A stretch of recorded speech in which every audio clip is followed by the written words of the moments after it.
Donc partie 2 sur la mise en garde, la série de vidéos sur la mise en garde de la spiritualité. Donc j'étais en train de te parler que quand on consomme de la cartomancie ou qu'on fait des prières, etc., on cherche finalement une lueur d'espoir. Et ce qu'on oublie, comme on n'est pas bien dans ces moments-là, ce qu'on oublie, c'est qu'on peut se reconnecter à soi par la méditation, et je précise la méditation non guidée. Tu peux trouver quelques clés quand tu fais ça. Et pourquoi je dis non guidée? Parce qu'une méditation guidée, elle va te détendre. Tu entends une voix, tu entends quelqu'un qui t'aide à aller dans un certain sens. Donc elle va te détendre, mais elle t'emmène quand même quelque part au niveau du fonctionnement de ton cerveau là-haut. Même si souvent c'est pour détendre aussi tout ce qui est musculaire, pour vraiment mettre ton corps un petit peu en mode relax, quoi, tout simplement. Mais le fait que tu entendes quelqu'un parler ne permet pas, à mon sens, de se connecter à soi-même. Donc je préconise vraiment la méditation non guidée. C'est quoi la méditation non guidée? C'est tout simplement se mettre dans un endroit calme, un endroit où tu es bien, te mettre dans la position que tu souhaites, on s'en fiche complètement, et juste fermer les yeux et essayer de te connecter à ton monde irréel, quoi. Voilà. Ça, c'est un travail que tu dois faire toi et toi seul. Ensuite, point numéro 4. Il y a une phrase qui me fait sourire. T'inquiète, même si tu es en galère, tu es au bon endroit au bon moment. Alors, cette phrase, elle est à prendre avec des pincettes, parce que moi-même, je suis tombée dessus à des phases ou des moments où j'étais vraiment pas bien, et tout ce que tu as envie de te dire, c'est non, en fait, j'ai pas envie d'être à cet endroit, à ce moment, enfin, voilà. Donc, si on vit une difficulté dans notre vie, on peut l'estimer longue et difficile à surmonter. Donc, cette phrase, elle peut venir me conforter sur le fait que je dois rester là à attendre. Finalement, on est en train de me dire que je suis en train de galérer, que voilà, il y a telle chose ou telle chose qui ne va pas dans ma vie, mais on me dit que je dois rien faire en fait. De toute façon, je suis au bon endroit au bon moment, donc je laisse comme ça. Donc, il faut faire attention.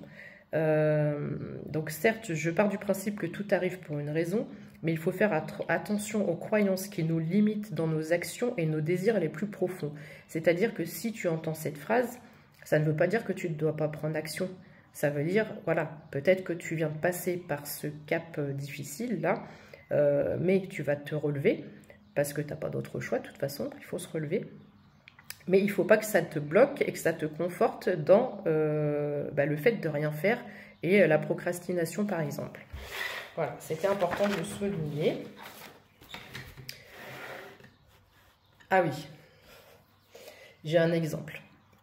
Si j'avais attendu, par exemple, le bon moment, sous-entendu le bon moment financier pour avoir ma fille, elle serait toujours pas là. Donc parfois, il ne faut pas attendre le bon moment. Voilà, c'est vraiment la notion d'action par rapport à cette phrase. Cette phrase ne veut pas dire que tu ne dois rien faire. Ensuite, point numéro 5. Tout ce qui est loi d'attraction, abondance, rituel, blablabli, blablabla. Je les vois, je les entends. Allez, faites vos jeux, faites vos demandes à l'univers. Il y en a une en ce moment, je ne citerai pas son nom, d'ailleurs je ne sais pas comment elle s'appelle, mais elle me fait bien rire parce que... tu veux 20 000 €, mais rien de plus simple. Allez, et je te fais mon speech. Est-ce que vous tous, là, vous avez cru que l'univers se transforme en banque mondiale? Comment ça se passe? Comment ça se passe? J'ai l'impression qu'on est ici sur l'idée d'enfants gâtés qui réclament, qui demandent sans cesse, et surtout sans jamais dire merci, sans jamais avoir la valeur de l'échange énergétique. Ça, c'est important à prendre en considération, l'échange énergétique. Qu'est-ce que tu donnes, toi, en échange? Il ne suffit pas de demander, déjà de base, il faut poser des actions, ça, on est bien d'accord là-dessus, changer ses habitudes et avoir la mentalité de ce que l'on désire. Par rapport aux lois d'attraction, ça, c'est une première chose. Ensuite, j'insiste sur la formulation qui va de pair avec un savoir-être.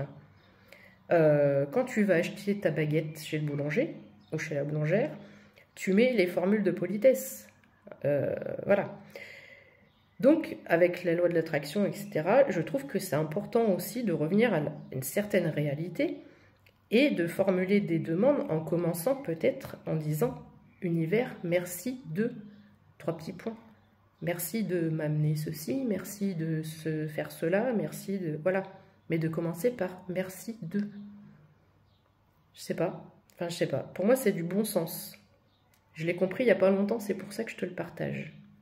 Mais là, ça devient n'importe quoi, ça devient le marché, voilà. Et puis, pour 90% des personnes, en plus, qui passent, enfin, qui font ce genre de vidéo, je suis sûre que la loi de l'attraction, elle ne marche même pas pour elle-même, en fait. Aussi, pour les rituels et tout ça, j'ai testé la cannelle, le riz, la cuvette des toilettes fermées, parce que les énergies fuitent par les tuyaux des toilettes. Bon, bref. À part perdre du temps à tout nettoyer, hein, le riz, le sachet de riz avec le poids qui s'effrite, il y a tout le riz qui se casse la gueule. La cannelle, l'autre fois j'ai fait une vidéo pareil, j'avais du tout nettoyer, ça colle, même si tu aspires, ça colle. Bon, en fait, ça m'a rien apporté du tout. Donc attention, je ne remets pas non plus, peut-être que pour certaines hein, ça fonctionne, mais voilà, attention à tout ce qu'on peut vous proposer. 6e point, les synchronicités, les heures miroirs. Alors ce truc, ça devient complètement obsessionnel. Ouais, j'ai vu des heures miroirs, j'ai vu des heures miroirs. Mais forcément, si tu achètes une voiture de telle marque, de telle couleur, on va partir sur une Ford Focus rouge. Est-ce que tu vas pas avoir l'impression de remarquer de plus en plus de véhicules Ford Focus rouge? Si tu passes 5 heures par jour sur ton téléphone, il y a de fortes chances pour que tu vois au moins 5 heures miroirs. Voilà. Après, voilà, tu es sur ton téléphone, tu regardes. Voilà. Donc des heures miroirs, on peut en voir à l'appel, mais à l'appel, c'est comme les plaques d'immatriculation, c'est comme n'importe quoi.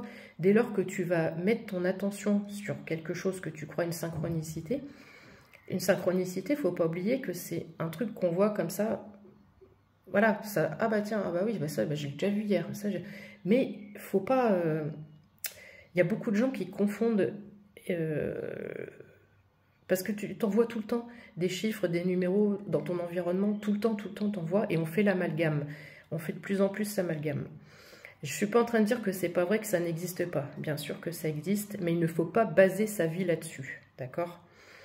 y a un truc moi que j'avais fait à un moment de ma vie où je voulais une réponse claire. Ça faisait des semaines et des mois, j'étais pas du tout sûre du truc. Donc j'avais dit à l'univers, si c'est non, montre-moi dans les jours à venir, alors je sais plus ce que c'était, genre un ballon rouge par exemple, et si c'est oui, montre-moi un koala. Sachant que par rapport à la vie que j'ai, etc., ce que je fais et les sujets qui m'intéressent, j'avais une probabilité de chance assez faible de tomber sur un koala dans les jours suivants. Et bien 3 jours après, je suis tombée sur une guidance qui m'interpelle.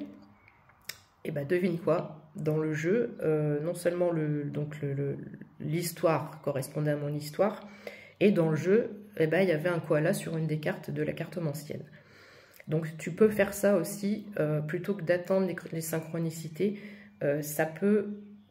J'ai l'idée d'un entonnoir, ça peut donner plus de précision que de se baser et de baser sa vie sur les synchronicités et les heures miroirs. Est-ce que j'ai le temps d'aborder le 7e point? Oui. 7e point. Un mot sur les rituels de protection, avec les pierres, les encens, les bougies. Malgré leur utilisation, j'utilisais tout le temps, systématiquement, j'ai eu des invités invisibles non désirés chez moi. Et le comble pour une personne comme moi, c'est que j'ai même pas senti leur présence. Bon, c'était apparemment, voilà, il n'y avait rien de méchant chez eux, mais je les ai même pas sentis. Donc aujourd'hui, moi, je continue d'utiliser tout ça parce que je trouve ça beau, je trouve que ça sent bon, je trouve que voilà, une bougie, ça, j'aime bien la flamme, j'aime bien l'odeur de l'encens et les pierres, il y en a certaines que je trouve magnifiques.